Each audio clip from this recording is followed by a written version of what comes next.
My name is Jimmy Carthy. I worked on the docks for roughly 42 years. Okay.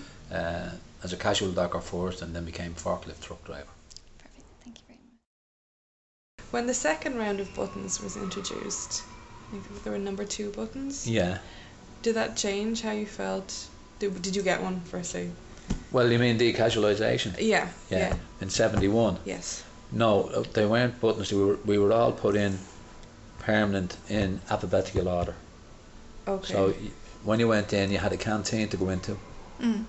There was a guy there on the mic from, say, cargo handling, you know, and he would say, you went in alphabetical. I was a C, so anyone with an A was first, C's was second, B was third, and that.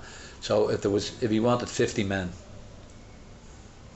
I'd say we start at A, you know, say Johnny Andrews, right? He'd start today, and he'd go up to the 50, and whatever where he stopped at the 50, he would start at 51 the next day.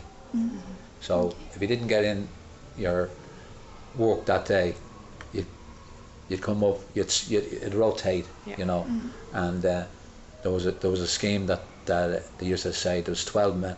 12 men would have to stay back in case there was a shortage of men, that they came across something, and it was fallback pay, it was called. You got fallback pay, and you got paid, and you went home, you know. So we were all happy with that. Okay. And that end came to an end in the 1990, 91, when they were going into liquidation. But then they decided to do a redundancy thing and stuff like that. Okay. Did any casual dock workers like yourself have any alternative means of income, as like away from the docks, or was it just purely during the days that you didn't get called for work? Would you have done anything else, or would you just have? No, we just done what we had to do. We were too old to play football then. Yeah. You know? Okay, so what did decasualisation mean to you? Well, it gave us a sense of like that.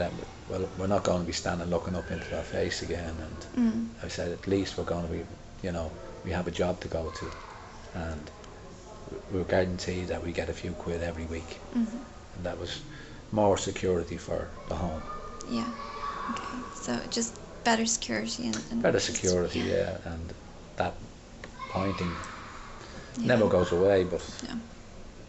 So that sounds quite like not demeaning, but just like a matter of pride. Like, yeah. And that's obviously stuck with you. Yeah. And then if you did have an argument, say you had a grievance and you were looking for something,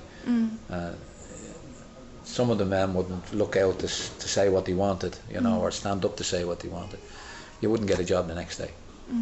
So it was either shut your mouth and get on with your work, you know.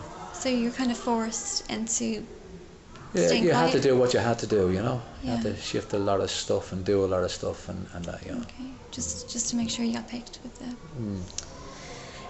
So what was your experience of the decasualisation process? Just if you have any recollections of any. How did it affect your life in the docks? Or?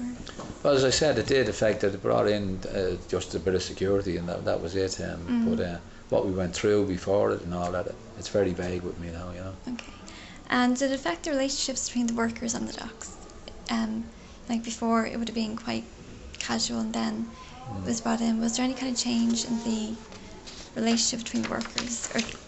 Well, you had your own gang then, you know what I mean? You had your own gang. You weren't mixed, like, you know, you had the C's would be all together, and you could, you know, and most of the C's were sort of related, you know, so I just said we looked after one another as well, you know.